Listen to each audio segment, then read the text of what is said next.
Hey guys, Kukulin here, and I just finished watching Plastic Memories episode 13, and I've got to say the finale of Plastic Memories was just about fantastic. Really, really emotional, but not as sad as I would have expected, which I'm happy about. Like, they tried to make it seem as though Isla was just going to sleep, and they made it really kind of gentle how she passed.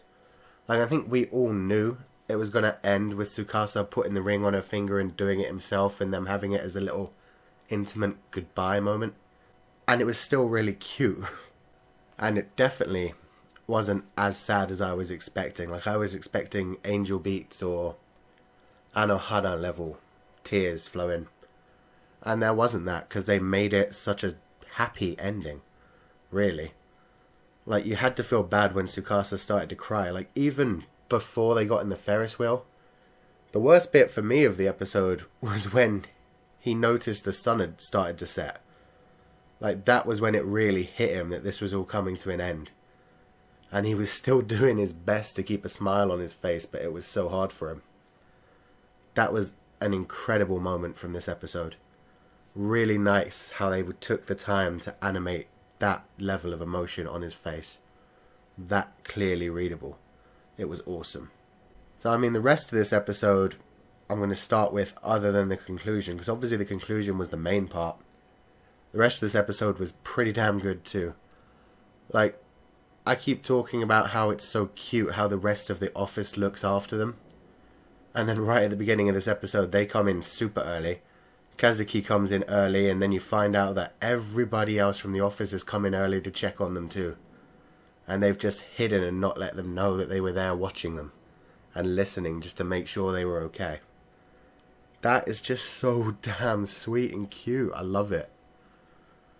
And I do wish that they'd had more moments together.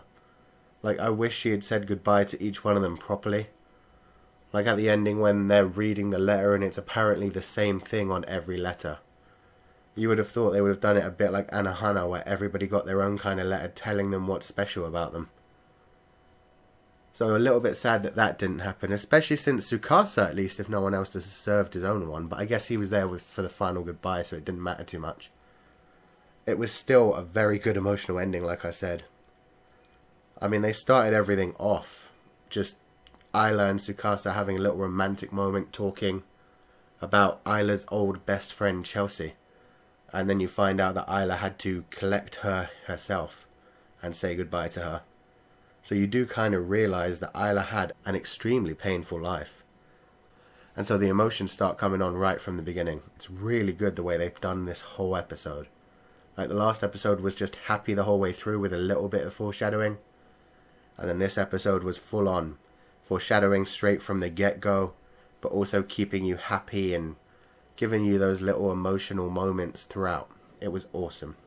So, I mean, yeah, the finale was incredible.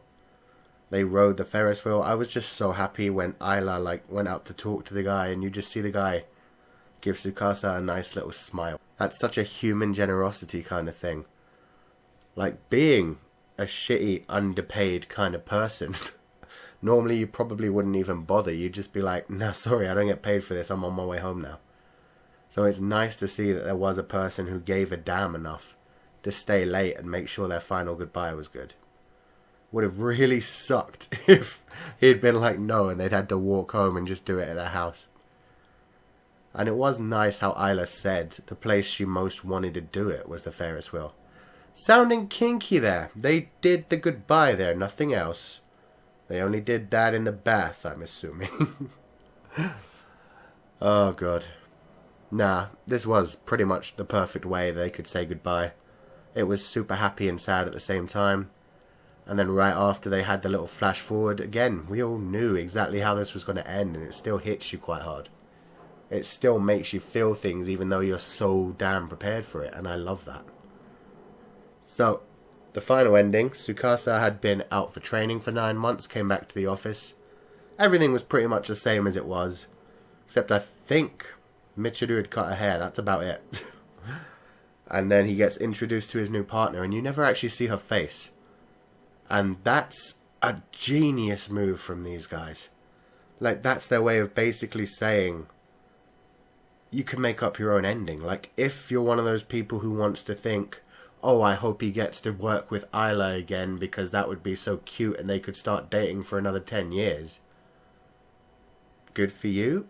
I mean, I do get why some people would like that. They think, oh, Isla and Tsukasa are one true pairing. And I do think that as well. But I don't think that means he should have another Isla. Simply because Isla was one of a kind. And we know when they get reset, their memories are different. And their personalities change a lot too. We saw that when we had Elle meeting her friend who had been changed. And it turned out that the things that she once liked weren't necessarily the things that she liked in this incarnation. So if there was a new Isla, she wouldn't be the same woman. And so it wouldn't be quite the same one true pairing as it was before, even if Isla looks the same. And there's also a lot of people who say, oh, I want him to end up with Michiru. Well, that ending is still open. So that could be going on. Personally, I don't care. He seemed very happy. He was happy to be back at work.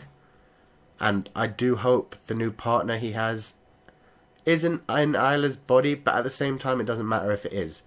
The simple fact is it's a completely new personality. Tsukasa's treating it as a new personality. He's not. You didn't see any look on his face of like, oh my god, it's Isla kind of thing. Which would have been really painful for him actually. More so than it just being a new giftier. So whether it was Isla or not, it doesn't matter. But they've left it open to you. So if you do want to think that it's Isla, you can go ahead and have that ending in your head. And if you want to think that it's not Isla, you can do that too. Genius move. Very smart on their part. I loved it. Seriously, this was a 10 out of 10 episode for this series. And this series had its bad moments, but it also had its amazing moments. Overall, I'd probably give this series about a 7 out of 10. It delivered on exactly what you expected without being anything much more than that. So still, a damn good series, not one of the best. Especially since you came in it looking for emotion and you basically knew exactly how it was going to end from episode 1. Like, that's cool and all. But you'd like to hope that they're going to one-up your expectations. And this series didn't quite manage that. Whereas other feelsy animes have done that in the past. Still, a good series, a damn good final episode. I enjoyed it. I did shed some tears and it was great. So thanks for listening, guys. Leave a like if you enjoyed the review. Comment to let me know what you thought of the episode, especially how it affected you, if it was exactly what you were expecting or maybe a bit different from what you expected. Let me know if you teared up at all, cried, or just didn't feel much, or you felt much but didn't do anything physical. Subscribe if you haven't to see more, and I will see you guys next time. I do want to add one thing at the end of this, even though it kind of takes away from the review. I apologise for that. I'm having a live event tomorrow at midday.